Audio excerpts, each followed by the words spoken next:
प्रसन्न हो गए। उनकी इच्छा थी कि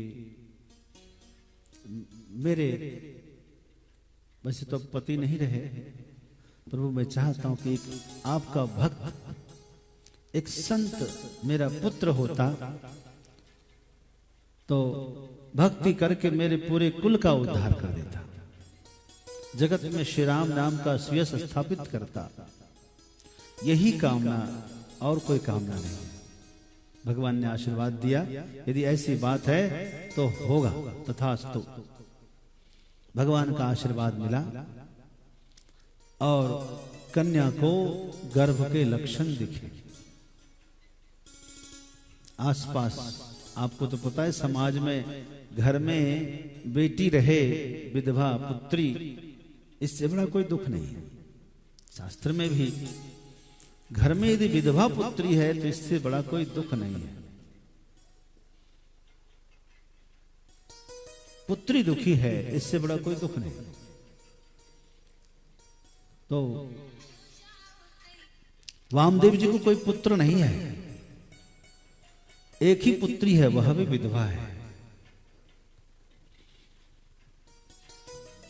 आज लेकिन वह विधवा पुत्री गर्भवती है, इस बात की भनक पूरे गांव में हो गई। समाचार, जब यह समाचार इनको मिला वामदेव जी को, तो वामदेव जी ने अपने पुत्री को बुलाकर बिठाकर पूछा, क्या तुम्हारा किसी से संबंध है? तुमने ऐसा क्यों किया? तुम सच सच बताओ। भगवान के समक्ष बुलाकर बैठाया और कहा कि तुम मेरी शपथ से तुम बताओ।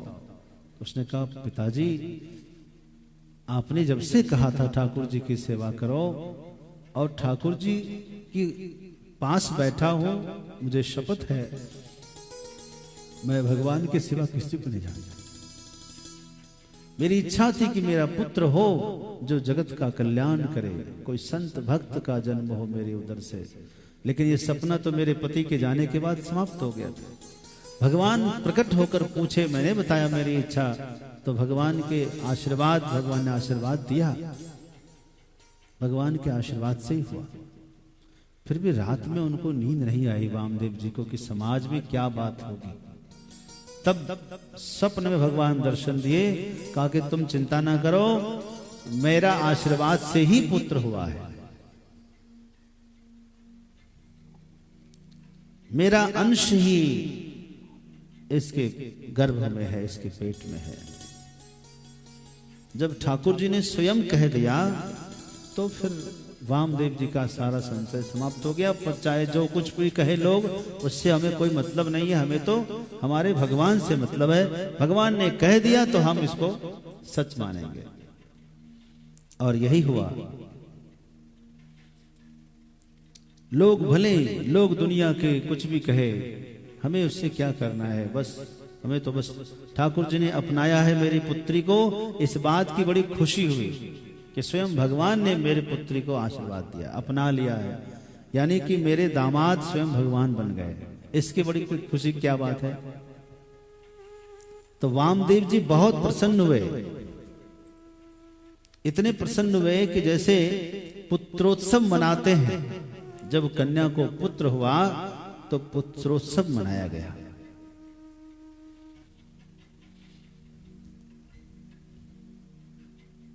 और जैसे अयोध्या में राम जी के जन्मोत्सव पर दान हुआ, तो वैसे ही वामदेव जी ने सबको बुलाकर ब्राह्मणों को, साधु संतों को विशाल भंडारा किया, खूब गाजे बाजे बजाए, खूब दान किया, खूब लौटाए। हाँ, लेकिन समाज के लोग जो है ना, तो शुरू से ही ऐसी बातों की अफवाहें ऐसे उड़ती रहती। श्री वामदेव जी ने अपने कन्या को सौगंध दिलाकर जब ठाकुर जी के सामने पूछा, तो जब उनको मालूम पड़ा तो बोले, कोई बात नहीं, तुम अब चिंता मत करना। समय पर पुत्र हुआ, पुत्रोत्सव मनाया और बालक की कुंडली बनाई। फिर उसका नामकरण करने का समय आया तो श्री वामदेव ने उस बालक का नाम रखा श्री नामदेव। नामदेव क्यों रखा? क्योंकि इसकी नाम में निष्ठा हो जाए, भगवान नाम में इनकी निष्ठा हो जाए, भगवान नाम का स्मरण करे, उसी का प्रचार करे, इसलिए उन्होंने ऐसा नाम रख दिया।